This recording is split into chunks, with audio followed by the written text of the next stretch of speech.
Série Preparados para a Grandeza. A teocracia monárquica parlamentarista do Reino dos Céus. Fidelidade, confiança e compromisso. Dízimo, capítulo 3. O Senhor é o nosso juiz, o Senhor é o nosso legislador, o Senhor é o nosso rei. Isaías 33, 22. Introdução. Um reino com governo, ordem e participação. O reino dos céus não é uma abstração espiritual, nem uma metáfora moral. Ele possui governo, autoridade, leis, funções e responsabilidades.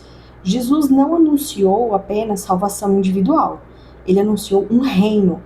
E onde há reino, há forma de governo.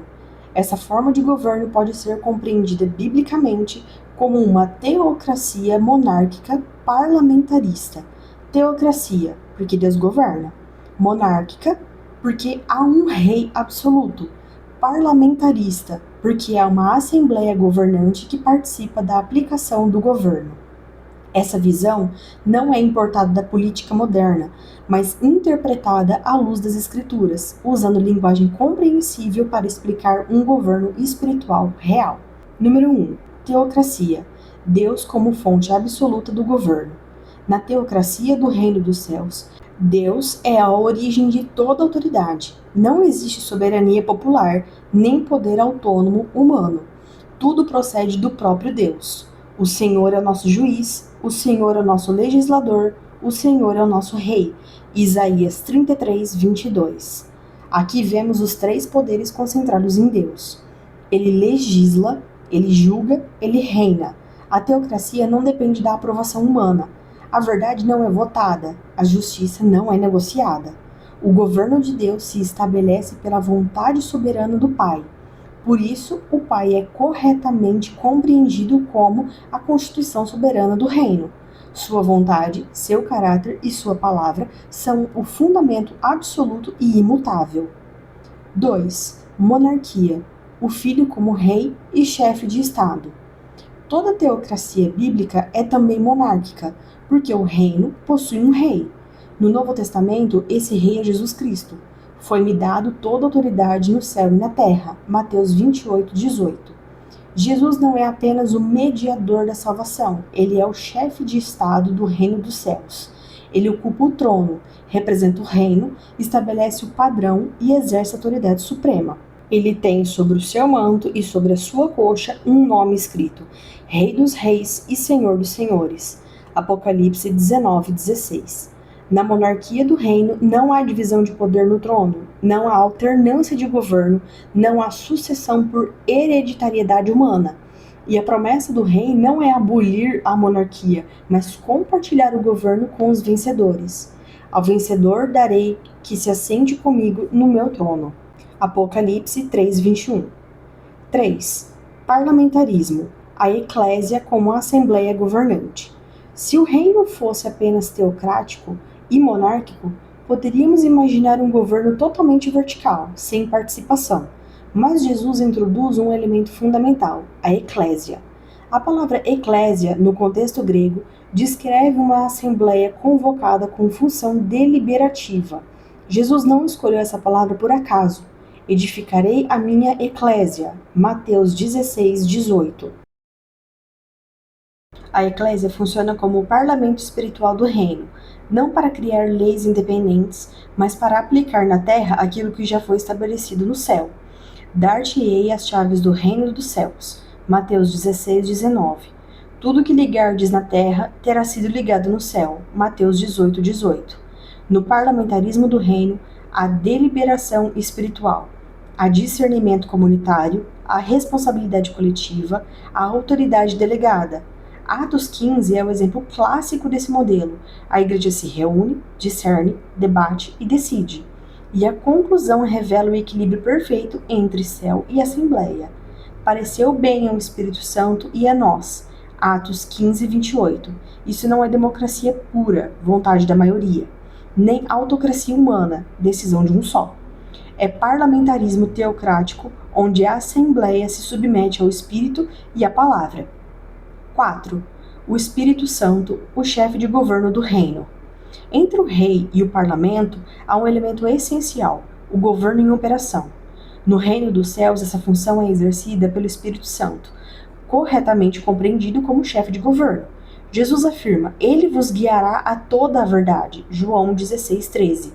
O Espírito Santo executa a vontade do Pai, glorifica o Filho, dirige a Eclésia, capacita os cidadãos do reino, forma caráter para o governo. Sem o Espírito, a Eclésia vira instituição. Com o Espírito, ela se torna instrumento vivo do governo do reino.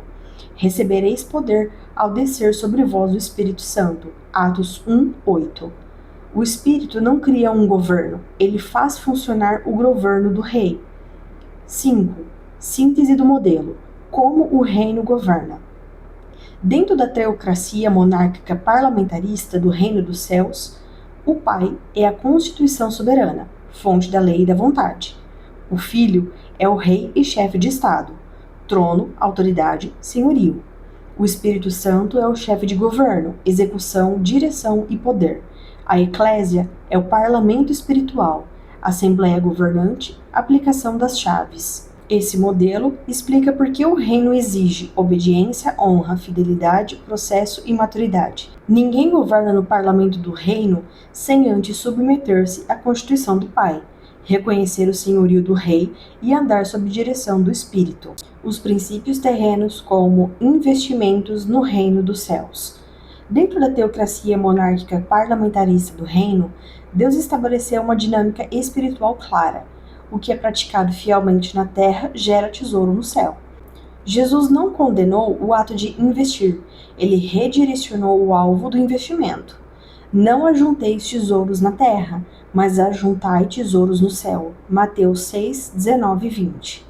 Isso revela que o reino possui uma economia própria, onde os princípios terrenos funcionam como meios legítimos de investimento espiritual capazes de produzir resultados internos. Investir no reino não é acumular, é alinhar. No reino dos céus, investimento não é retenção, é alinhamento do coração com a vontade de Deus. Jesus conclui: porque onde está o teu tesouro, aí estará também o teu coração. Mateus 6:21. O coração segue o investimento. Quando alguém investe segundo os princípios do reino, o coração é educado a valorizar o eterno acima do temporário.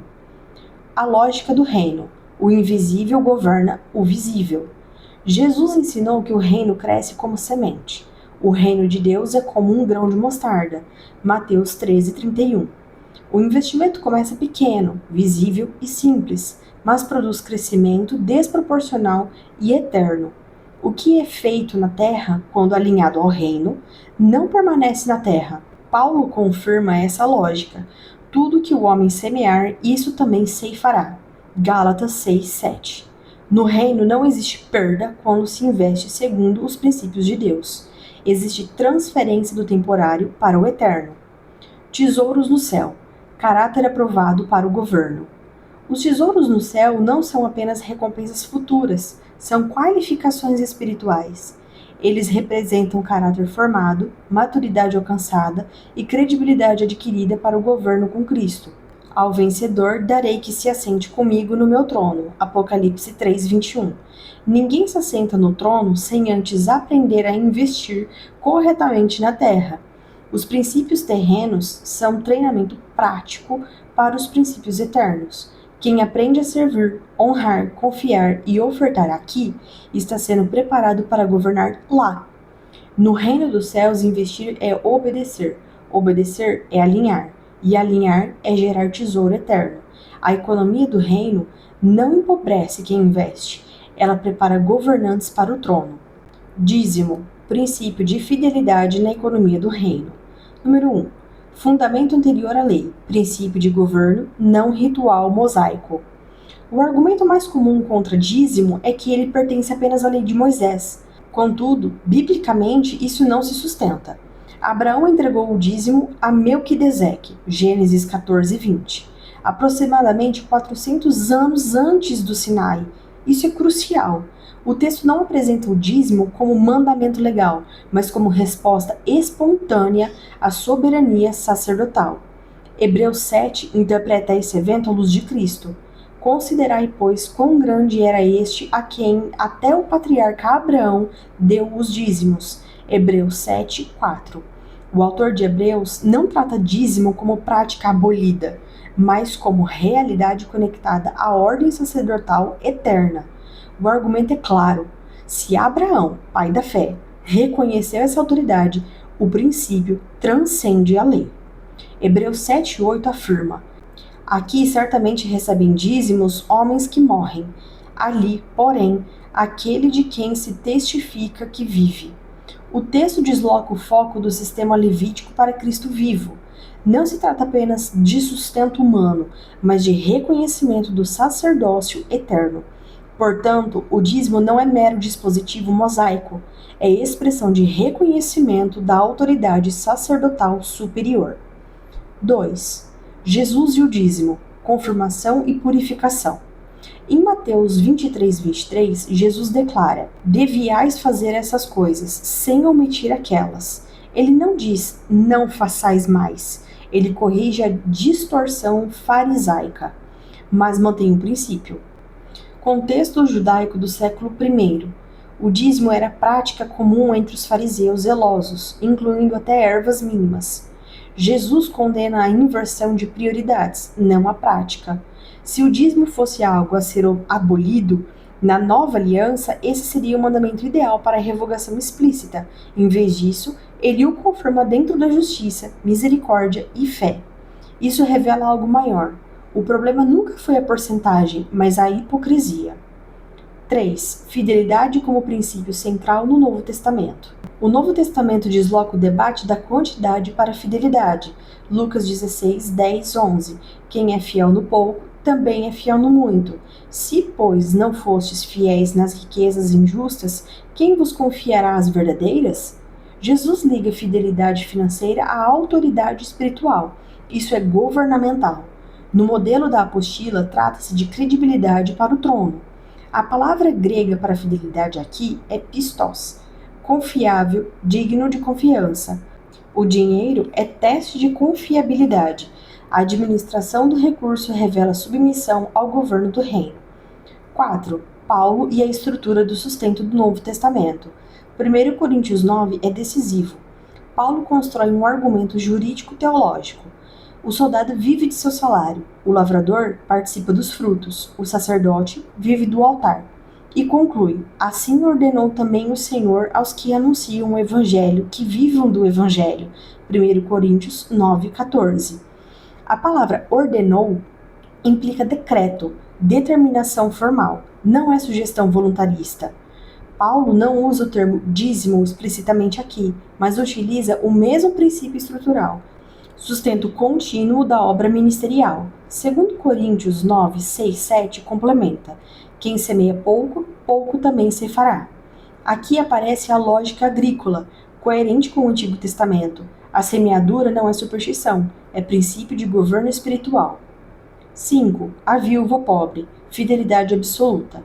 Marcos 12, 41 a 44 não trata tecnicamente do dízimo, mas revela o espírito do princípio. Jesus observa e avalia proporcionalmente.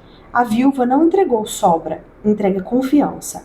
Isso revela que no reino, a quantia é visível, a fidelidade é invisível. O julgamento do rei é espiritual. A economia do reino mede submissão ao trono. 6. Testemunho patrístico. Ireneu, século II, ensina que os cristãos, sob a nova aliança, não estão limitados a décimos, mas são chamados a ofertar com liberdade maior que a antiga exigência legal. Ele argumenta que a graça não reduz a responsabilidade, mas a amplia. Tertuliano descreve que os cristãos contribuem regularmente para sustentar os necessitados e a obra, não por coerção civil, mas por disciplina espiritual.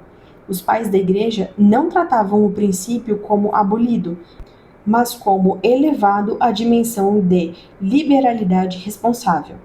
7. Resposta às objeções modernas. Objeção: o Novo Testamento não ordena explicitamente o dízimo.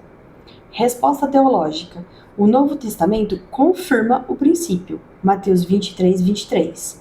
Conectando-o à ordem eterna. Hebreus 7. Estabelece sustento ministerial por decreto. 1 Coríntios 9, 14. Coloca a fidelidade financeira como teste de governo, Lucas 16:10. A nova aliança não reduz a fidelidade, aprofunda-a. Se sob a lei a 10ª parte era exigida, sob a graça a fidelidade não pode ser menor. 8. Conclusão dentro do modelo dessa apostila. Na teocracia monárquica parlamentarista do reino, o pai estabelece o princípio, o filho confirma o princípio, o espírito aplica o princípio, a eclésia vive o princípio. Dízimo não é mecanismo de troca, não é superstição, não é barganha. É princípio estrutural de fidelidade ao governo do rei. Fidelidade não é opcional, é requisito para a administração no reino. Quem não é fiel no pouco, não governa no muito. No reino, o dízimo não compra o trono, ele forma caráter para o trono. Princípios terrenos, ou campo onde o reino é semeado. Os princípios terrenos não são fins em si mesmos, eles são o campo onde o reino é semeado. Cada prática visível carrega um efeito invisível, formando caráter e gerando tesouro eterno. Primícias. Investir colocando Deus em primeiro lugar. Honra ao Senhor com as primícias. Provérbios 3:9. A primícia ensina prioridade e honra consagrando o todo. Dízimos. Investir com fidelidade contínua. Trazei todos os dízimos à casa do tesouro. Malaquias 3:10. O dízimo forma constância, responsabilidade e confiança no sustento de Deus. Ofertas. Investir com misericórdia e liberalidade. Deus ama a quem dá com alegria. 2 Coríntios 9:7. A oferta revela compaixão e sensibilidade ao próximo. Gratidão. Investir reconhecendo a fonte. Em tudo dai graças. 1 Tessalonicenses 5:18. A gratidão combate a soberba e preserva a humildade. Sacerdócio. Investir em serviço e intercessão. Vós sois sacerdócio real. 1 Pedro 2:9. O sacerdócio forma responsabilidade espiritual e maturidade. O princípio da confiança. Investir descansando no governo de Deus. Confia no Senhor de todo o teu coração. Provérbios 3:5. A confiança gera estabilidade interior e credibilidade espiritual. Os princípios terrenos não são custos, são sementes. E toda semente semeada segundo a vontade de Deus retorna como fruto eterno. Bem-aventurado o servo a quem o Senhor achar fazendo assim. Mateus 24:46. Ao final do arquivo digital você encontrará fontes consultadas. Acesse agora mesmo as apostilas de estudo gratuitamente utilizando o QR Code que aparece em sua tela. Autoria: Pastor Robson José. Igreja Metodista Central em Álvares Machado.